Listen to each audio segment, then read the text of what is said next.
Ou même qui t'a remarqué chansou a baissé mais qui soit fait. On fait ça dans une jour qui douille ou ka fait on jeudi ou bien on dimanche avant al dormir. OK? Avant al dormir ou prend un pont épaissi ou mettez dans bokit de l'eau et vous mettez bokit de l'eau ça dans siren ou lever dans jeudi ou bien dimanche sans parler avec moun devant jour ça soleil pour qu'on lever s'il vous plaît devant jour quand lever dans les 4-5 heures du matin sans parler à moun et vous bien à ça quitter feuille la terre persi a quitter la terre quitter persi à terre n'importe moun ka balé jeter pour OK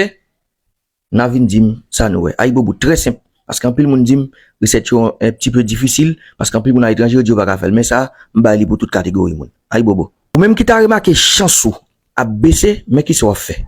on fait ça dans une jour qui douille ou ka fait on jeudi ou bien on dimanche avant al dormir. OK? Avant al dormir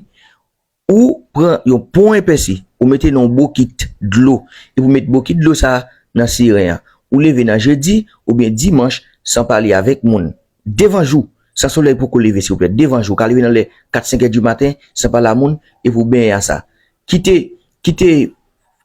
feuille la terre persi a quitter la terre quitter persi à terre n'importe moun ka balé jeter pour OK